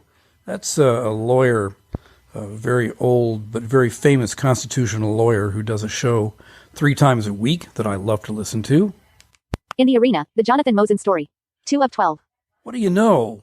I found in the Arena the Jonathan Mosen Story. I've listened to part of it. I'd never got around to it before, but I tell you, that's a great show. Jonathan, thank you for that, and thank you, Glenn Gordon, for working it out with him. It's really excellent. I recommend it. Mosen at Large. 3 of 12. And Mosen at Large. We've got that, and so it's a handy way to hear the episodes of the show.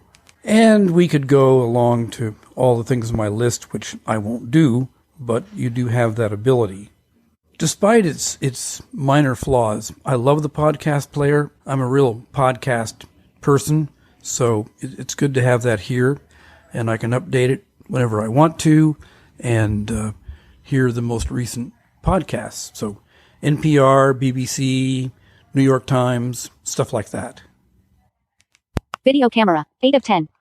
The video camera is a moving picture type of application. You can turn it on and video something which is ongoing. That's a new feature, just got added a few weeks ago, and points to the fact that the BlindShel people are working on new software all the time. Video player. 9 of 10. Plays your videos. YouTube. 10 of 10. And YouTube is a way of getting in and playing YouTube broadcasts. Very fun. Media. 4 of 10. There you have the media area. Now, Books. 5 of 10. books. You can read various kinds of books. Games. 6 of 10. Games. There's some fun games in here, and we'll talk more about the game software in just a second, but just to give you an idea. Dice roller. 1 of 2. Dice roller. Hey, let's roll the dice, man. Roll a die. 1 of 2. 1. Okay. Nice sound. But that's all it does is roll the dice. So I'm not sure how useful it really is. Vision aids. 7 of 10. Vision aids. We all love to have those, right? Beepers. 1 of 5. Beepers. Now here you can purchase a beeper from your BlindShel phone distributor and attach the beeper to something and then make it beep when you want to find something. Now if you want to try and find your BlindShel 2 phone, maybe not, but you know, your keys, your coat, etc., whatever you really want to find. GPS. 37. 76637N. 122. 42515W. 4 of 4. So there you have your location. Share position. 3 of 4. Precision. 10 meters. 2 of 4. USCA. 1828 15th Street. San Francisco, California 94143. 1 of 4. I'm not really sure what this is. I haven't investigated it. It certainly is not where I live, so maybe it's just making a localization error. Not sure about that. Magnifying glass. 4 of 5. Not very useful to me as a totally blind person, but you know what a magnifying glass is, so. NFC object tagging. 5 of 5. NFC object tagging. This is a feature where you can purchase NFC tags and put them on things, and it will read that tag. It's a little bit like a PenFriend Lite, I'll put it that way, but you can label things and have the barcode reader read the NFC barcode. So it's a nice feature. Health and fit. 8 of 10. Health and fitness. Now we all want that, right? Step counter. 1 of 1. There's only one item here that I know of offhand. It's step counter, and it counts your steps. And Today. 1 of 5. Last 7 days. 2 of 5. History. 3 of 5. Statistics. 4 of 5. Settings. 5 of 5. I'll look in settings right quick because you'll be interested in this. Profile. 1 of 4. Notifications. 2 of 4. Profile. Height. 5 feet 7 inches. 1 of 6. Weight. 169.8 pounds. Gender. Male. 3 of 6. Year of birth. 1953. 4 of 6. Step length. 2 feet 4 inches. 5. Daily goal steps. 5,000. 6 of 6. That's probably more than I should ever tell you about myself, but how else could I demonstrate it since I already set it up? So now you probably know more than you ever wanted to know about Chris Gray. Profile, 1 of 4. Notifications, 2 of 4. Enabled selected, 1 of 2. So I do have notifications enabled. I'm not exactly sure what all of them are, but it will tell you, steps and things like that. Notifications, unit system, 3 of 4. Unit system can be either metric or Imperial selected, 2 of 2. imperial, which is what I've selected. Unit system, 3 of 4. Calories, 4 of 4. Calories, how many calories you burned. So there's your step counter. Shopping, 9 of 10. Shopping. Amazon shopping, 1 of 1. Amazon's not bad. It works pretty well, and it's like other things, what I would consider an Amazon Lite, but it's there and it's good. App catalog, 10 of 10. Now, I'm going to spend a little more time in the app catalog because I think it's important to understand the wealth of applications that you have with the BlindShel 2. It's one of the things that really makes this phone shine and deserves to be demonstrated to you here on this podcast. Browse catalog, 1 of 4. We'll do that. We'll browse the catalog. Recommended packages, 1 of 4. Search, 2 of 4. Recently added, 3 of 4. All packages, 4 of 4. I'm going to go into all packages by pressing enter. All categories, 1 of 12. All categories. We'll do that. Amazon shopping, installed, 1 of 47. Audible, 2 of 47. I think we all know what Audible is. It's a book reading program. You can sign up and get Audible books, and I'm sure I'm going to do that soon. Be My Eyes, 3 of 47. Be My Eyes. I don't know if Be My Eyes is worldwide in terms of knowledge. In case it's not, it's kind of like Ira, but it's a free service, and you can invoke it and ask people to look at things for you and tell you what they are, etc., etc. BlindShel podcast player, installed, 4 of 47. Okay, we've looked at that already. BlindShel productivity tools, installed, 5 of 47. BlindShel Telegram client, 6 of 47. I don't have the Telegram client installed. I mean to someday, but I don't use Telegram, so I just haven't done it. But I know Telegram is popular, and it's on VoxMate and a lot of other places, so certainly worth looking into at some point. BlindShel Vision Aids, installed, 7 of 47. That's the Vision Aids we looked at just a moment ago. Book Reader, installed, 8 of 47. We saw that. Calendar, installed, 9 of 47. We've seen that already. Camera and Image Viewer, installed, 10 of. COVID Pass EU, 11 of 47. What is that? This app allows you to store and manage European COVID certificates. Okay. In Europe, that's pretty good. Czech and Slovak public transport, 12 of 47. Okay, so if you live in the Czech Republic or Slovakia, that'll be nice. Dice Roller, installed, 13 of. Document Reader, installed, 4. Email Client, installed, 15 of 47. FM Radio, installed. Facebook Messenger. Google Lookout, 18 of 47. Google Lookout uses phone camera to assist with everyday tasks. The functions include text recognition, object recognition, food label recognition, and banknote recognition. Guitar Tuner, 19 of 47. Guitar Tuner allows you to tune your guitar and other musical instruments. Hangman, 20 of 47. The Hangman game trains your vocabulary. Guess the word. Internet Browser, installed, 20. Internet Radio, installed. KDD, 23 of 47. Search and download textbooks in Czech language from the KDD library. LibriVox, search and download public domain audiobooks from the LibriVox library. Books in various languages available. Localizator, 25 of 47. French app with for the visually impaired. MBGYOSC Hangoskonavtara, 26 of 47. With the MBGYOSC Hangoskonavtara app, you can borrow ebooks, audiobooks, and podcasts from the library. Mau Mau is a simple but fun card game. Try to beat a virtual opponent. 1 of 3. Memory game, installed. Have some fun with your BlindShel phone. Memory game challenges your memory as well as hearing. 1 of 4. Metronome, simple and easy to use. Metronome will help you to keep tempo while playing your favorite musical instrument. Music player, installed. Listen to your favorite MP3 music wherever you are. QR object tagging. QR code object tagging allows you to mark everyday objects using barcode tags purchased from BlindShel sellers. The tags are recognized using the camera of the phone. I asked my seller about this QR code versus NFC codes, and they don't know what the difference is or quite what the story is. They think maybe this is something under development by BlindShel, but we just don't know the answer. SVB Mobile, 32 of 47. SBB Mobile is the most popular public transport app in Switzerland. KN. 33 of 47. Search and download audiobooks in Slovak language from the SKN library. Shazam, song recognition. 34 of 47. Shazam is an excellent application that helps you find out the title of every song at the moment you're hearing it. Shazam is fun. I've used it on Android. It's a cool app. I haven't actually used it here because there's so much to experience here, but that's what it is. Simon Game. 35 of 47. Adaptation of the classical Simon game that will challenge your hearing and memory. I'll bet most listeners owned at least Simon 1, maybe Simon 2, and here you can have a new Simon on the BlindShel 2. Skype Lite. 36 of 47. Skype Lite? Stay in touch with your friends on Skype.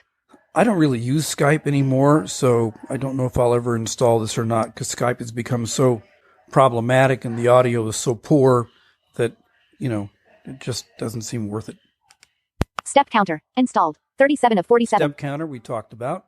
VA Connect. 38 of 47. The VA Connect app allows members to read publications that are available through iAccess, Vision Australia's online library service. There you go, especially for Australian residents. You might enjoy that. Video Camera and Video Player. Installed. 39 of 47. We've talked about that. VoxyWeb. 40 of 47. VoxyWeb is an innovative solution allowing visually impaired people to access the internet easily and independently. Weather Forecast. Installed. 41 of 47. We've talked about that. WhatsApp. Installed. 42 of 47. Wumpus Game. Can you safely get through a cave maze in complete darkness? In this game, you have to use your imagination, short-term memory and logical thinking to avoid pits and kill the mythical creature called Wumpus. I'm afraid to try that one. Could get into trouble. YouTube Player. Installed. 44 of 47. Okay. You pretty much know what that is.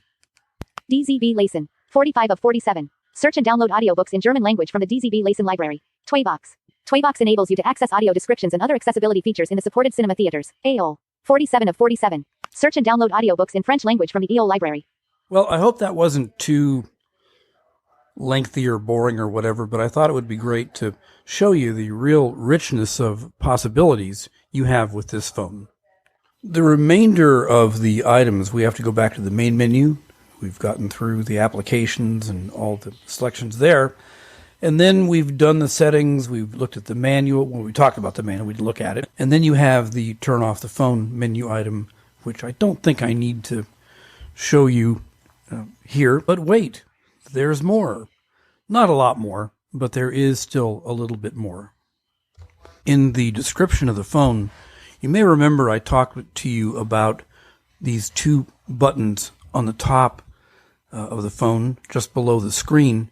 Button A and button B on the left and the right. I never have figured out what button B does, but button A does a few things that you will want to know about. So I'm going to press button A. 2 new notifications. 1 of 6. So here I can open my notification screen and see what notifications I have. Let's try one. Message from +1 86635200207. 6:32 p.m. 1 of 3. Don't care about that. Some spam call, I guess. Message from 38554. 2:21 p.m. 1 of 2. Incoming. Swedish. Chris has an Aptman 523 arrive at 10. No notification. Turn off the phone. 7 of 7.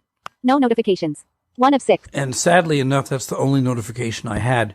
If you have a notification which is a text message or whatever, you can reply to it, you can delete it, and all that sort of thing. Next, we go to 8:11 p.m. Saturday, May 21st, 2022. the 2 time. of 6. So if you want to know the time, you can just press the button A and go down once, and you'll hear the time. Very, very useful. Now, here's a real gem. If you go into where it tells you the time, you're going to hear something which you might not expect. I sure didn't expect, but there's a whole new menu of options, and here they are. Add new event. 1 of 6. Agenda. 2 of 6. Browse calendar. 3 of 6. Find. 4 of 6. Name days. 5 of 6. Settings. 6 of 6. So I'm not going to go into a lot of detail about each of these settings, partly because I don't understand a lot of them. Settings, for example, allows you to add holidays that it knows about. Whether they're by country, I'm not sure. I haven't tested it that much. And what agenda means, I don't know. It's fascinating to think what it could mean. But I just wanted to point this feature out Basically, it's a kind of calendar app, but hidden away here, and thought you'd want to know about it. Wi-Fi state. Connected to QGPremium.com. Signal strength. Wi-Fi. 99%. 3 of 6. Oh, I love that 99%. That's cool stuff. But there's your Wi-Fi connection. That's the name of my Wi-Fi here at the house. Bluetooth. Enabled. No connected devices. 4 of 6. If I had a headphone connected or something, it would identify what was connected. Signal strength 50% 4G. Carrier mobile. Mobile data enabled. Data usage 228.86 megabytes. 5 of 6. Where I'm sitting right now, I have that 50%. Other parts of the house, I might have 75%, and it tells me how much data I've used for the month. And finally, battery state 54%. 6 of 6. 54%. So I've had the phone on since about noon yesterday. I ran it overnight, did about 45 minutes of email on it, and did this demonstration. So the battery life of this phone is pretty darn good, and I'm very happy with that feature. It could run probably another day, and I wouldn't yet be totally disconnected from the phone. So there, Jonathan, my friends, on this podcast, Mosen at Large, you have a pretty thorough, if not exhaustive, demonstration of the BlindShel 2. In many ways, it's commendable. It's not without problems, and some of them are quite serious and need to be addressed. But I hope they will be, and I hope that I've done a fair job of describing the problems, but not only that, the great aspects of this phone, because there are some, and hopefully this has been helpful to you, and hope you've enjoyed it. Chris Gray, signing off. I've enjoyed doing this. Hope you enjoyed hearing it, and let's talk another time. Thank you for taking the time and trouble to do that, Chris. I know there was a lot of interest in part 1, and a few people have emailed me saying, where is part 2? So there we go. Thank you for putting part 2 together. You did raise the question in that review of QR codes versus NFC tags, and I'm happy to provide a brief explanation of the differences. QR codes are scanned with your phone's camera. So you often have to go into a particular app, whether it be the camera app if it supports QR codes, or a specific QR code scanning app. You've got to make sure that lighting is correct, and you've also got to make sure that your QR code is in the view of the camera. When our COVID restrictions were stricter, we had COVID tracing technology in New Zealand that was QR code based, and it was required that when you went to a location, you had to scan in using the special COVID Tracer app, and it was QR code based. Now, this could cause some trouble for blind people because you had to know where the QR code was. In the middle of a pandemic, when things can get on surfaces and things, you really don't want to be touching surfaces, trying to feel the QR code tactually, and it sometimes wasn't always easy to feel either. So it wasn't the most optimal technology, and you had to make sure that you were in view of the camera. So those are QR codes. If you are setting up WhatsApp on your computer, which is something we'll be talking about on Mosen at Large soon, by the way, this is an example of where sometimes QR codes appear on the screen of your computer, and you need sometimes to scan a QR code that's on your computer screen with your phone's camera to cause an action to happen. QR codes can cause all sorts of actions to happen. They can display web pages, they can perform other actions that are unique to a specific app. Another example of this is that some time ago I got on a cellular carrier that used eSIMs, and their eSIMs were transferred to you by scanning a QR code in an email message that they sent to you. So those are QR codes. They're directional. They can be a bit of an accessibility challenge sometimes for blind people. On the other hand, NFC tags are much easier. There's an NFC reader on your phone. You tap the NFC tag on the NFC reader of your phone, and whatever has to happen, happens. Apple Pay, for example, or Android Pay is NFC-based payment technology. I use Way Around quite a lot to know when my clothes match. I have Way Around tags on everything. We have Way Around tags on other things, and that is NFC-based as well. So if you were to pick which is the more accessible technology, NFC is a lot easier, because as long as you know where the reader is on your phone, you can just tap on the reader and the NFC tag does its thing. For all things Mosen at Large, check out the website, where you can listen to episodes online, subscribe using your favourite podcast app, and contact the show. Just point your browser to podcast.mosen.org. That's podcast.mosen.org. The prolific Joe Norton is back, and he says, "Hi, Jonathan. Congratulations on becoming a grandfather." Thank you, Joe. He says, like all the ones before you, you'll have stories to tell about your grandchildren. We'll look forward to hearing how it goes with your first one. I have a music question for you, but first, I'd like to tell you about an experience with RNZ National. I was listening to RNZ National a few weeks ago and noticed they were reading short fiction pieces in the overnight hours. I reached out to the folks doing the overnight program, expressing my appreciation, and got the nicest email from Vicky Mackay. She said she had heard of Mushroom FM and would give it a listen. Well, we would welcome Vicky on Mushroom FM, of course. She's great. She's been around a long time, has Vicky Mackay. And she's got a great on-air personality, really pleasant. And Joe did actually include for me the email that Vicky sent him, and it's very chatty and pleasant. So good on you, Vicky, for taking the time to do that. Joe continues, "You know, since you're actually running a radio station, maybe you can give me your perspective on this, and maybe some other listeners might have their own views. I remember reading the book Little Girl Blue about the life of Karen Carpenter, and as I grew older and maybe mellowed out, I definitely began appreciating both her superb vocals, but also her brother Richard's fantastic arrangements. They truly did make a great team. They did, Joe. I mean, I've always been a Carpenters fan, and in some circles it's trendy to knock or mock the Carpenters, just like it is Barry Manilow. I'm a huge Barry Manilow fan as well." Joe continues, "However, I got curious about Karen's solo album, simply called Karen Carpenter. As I'm sure you are aware, Karen went off to New York to work with Phil Ramone, getting a chance to branch out while Richard was in rehab. I obtained the album, and I feel there were some darn good tracks on it that I think would have done well on the charts. It's funny, but I have never heard anyone actually play any of those songs on any radio station that I am aware of.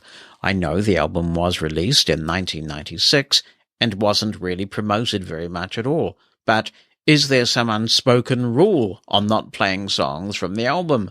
They were recorded in 1980, and it seems like they would sound good right along with other songs from the period. Incidentally, he says, my favorite tracks from the album are If I Had You and If We Try. Especially, I like the horns in If We Try in the bridge section. Any thoughts? Concludes Joe. Yes, Joe, I've always got thoughts. It is an interesting one for us because Mushroom FM plays music that was recorded between 1950 and 1989. But what do you do when you've got an album that was recorded then but not actually released, made available to the world until 1996? We actually have this little dilemma with a track off the ABBA Voyage album, which is called Just a Notion, which was originally recorded in the 70s, and it's been kind of spruced up a little bit in ABBA Voyage, but it was recorded, you know, the vocals were recorded in the 70s. So do we play that or not? Sometimes these things are a bit arbitrary. I would be inclined to play tracks from that Karen Carpenter album simply because it's Karen Carpenter, and you can never have too much Carpenters. I think as far as arrangements are concerned, the Carpenters totally nailed it. So thank you for the prompt. I think it is a really interesting album. I've read that Little Girl Blue as well. We talked about it a lot on the Mosen Explosion, and some listeners recommended that I read it, and I did. And one of the things that stood out for me from that book was that they said that Karen Carpenter considered recording a version of Off the Wall, which of course became the title track to a Michael Jackson album. And now whenever I hear Michael Jackson sing Off the Wall, I think, well, you know, a Karen Carpenter version of that would really have worked. I can definitely hear in my head Karen Carpenter singing Off the Wall. So I'll go through the album and we'll add some Karen Carpenter tracks to the Mushroom FM playlist. Taba was writing in from Botswana and says, adding to your answer to the question asked on Microsoft 365 training, let me say I just switched off a home license to now a business standard license. And oh man, I love it so much. So with the training, in addition to Microsoft having a lot of resources in place, their support is great. He can actually request for a one-on-one chat with an expert from Microsoft for a period of 60 minutes, and they can also support him through the phone. But I must say, though, that I don't know if this is supported in the personal and home licenses if he has one of those. But if he is on any of the business plans, yes, he can go for this support. And I would recommend that he also go directly to the accessibility training page on Microsoft's website. And there he will find material designed just for us. Okay, questions, says Tabo.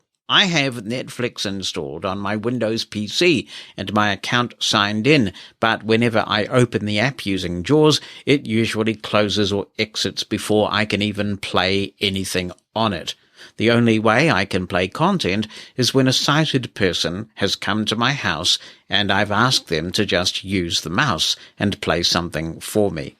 I checked the accessibility article on Netflix on the web, and the article I found did not help. It just said Netflix works with screen readers, and then they are put in the table together with operating systems without the how-to guides. I had thought I would get key commands, but no. Can anybody using it on Windows help? I don't even know a simple task moving from home to downloads and vice versa. Well, Tabo, I think from what I can gather, a lot of people are just using the Netflix website with their Windows PCs. I don't ever watch these things on my PC. I just always use my phone for all of those things. So I don't know personally, but I would think most people will be using the Netflix website. However, if there are people using the Windows app, then hopefully they'll come forward and give us some hints and tips. On Windows 11, using JAWS 2020, I usually have my JAWS talking like it has hiccups, or should I say, a speech cut-off. Sorry, I had the hiccups for a second there. This happens within computer speakers that are built in. It's not Bluetooth related, where I'd go to Settings Center and turn off Speech Cutout. I do get JAWS talking like it is not sure of what it wants to say. For instance, it will say space. Close. Thanks, Tabo. Yeah, it looks like you have got some stuttering speech there, and there may be various things you can do. The speech cutoff feature may help, but I take it you've left that turned on, because although the JAWS description of the feature describes Bluetooth devices, it actually works more widely than that.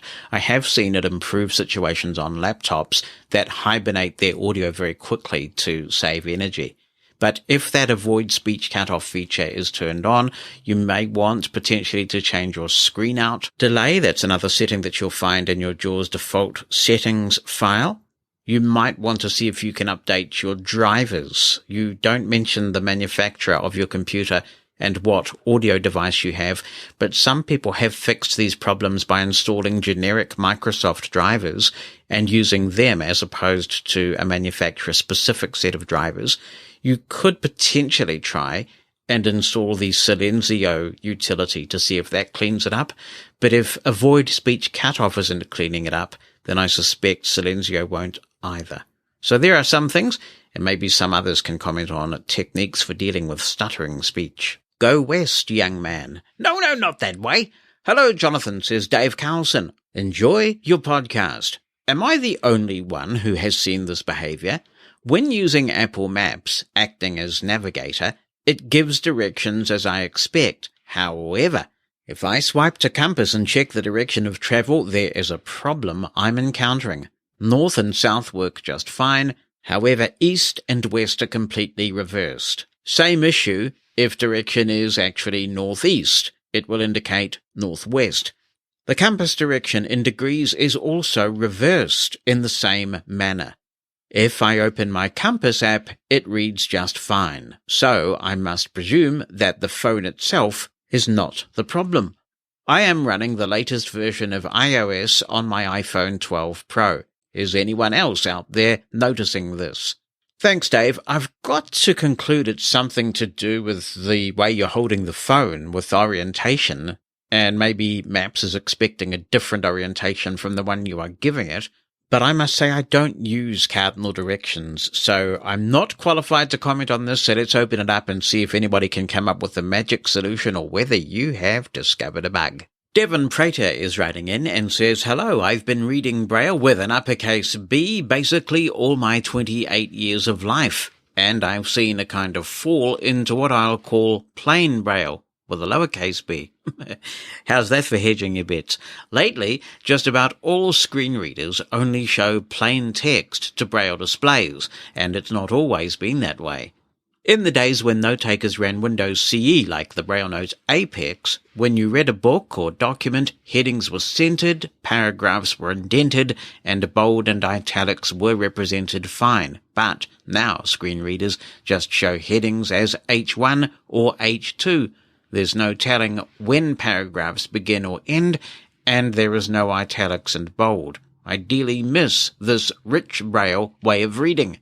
It really made reading enjoyable. Screen readers should really be offering the best Braille experiences possible. I thought JAWS may offer these kinds of features, but surprisingly, it doesn't. Its Braille support doesn't seem to be much better than NVDA's. So, along with even having Braille support, I hope that screen reader makers, including Apple, Microsoft, and especially Google, do better about using Braille to its fullest potential. And if some don't like the space that could take up on the display, they should have the option to turn it off. Having options is good, not bad at all. Thanks, Devon. I beg to differ to some degree. I'm proofing in Braille a lot of the time, and I can tell when things are bolded and when they're italicized. I also prefer the heading levels being displayed because it's important that when I'm creating documents, the hierarchy is correct. So if I were to read a Braille line and it's simply centered, that doesn't tell me when I'm composing a structured document, am I making an H1 heading, an H2 heading, etc. There's also the question of the available Braille real estate when you have a single line Braille display. I know that the Braille support in JAWS has been worked on by a lot of Braille users. JAWS is a very blindness-driven screen reader, and in Europe, there are a lot of people who use Braille exclusively. They turn speech off, and they only use Braille. Braille In is also another fantastic initiative, so I think JAWS Braille is in exceptionally good shape right now. I think what you will find is that there will be some changes when we see multi-line Braille displays coming, because then you've got a lot more Braille real estate to play with, and it is going to be easier to represent a standard Braille page on a refreshable Braille display, because I think what you've really got to be concerned with when you have such a small amount of Braille real estate is just reading as efficiently as you possibly can. And if you're constantly scrolling away because there's just a little bit of text in the middle of a Braille line, that's not very efficient.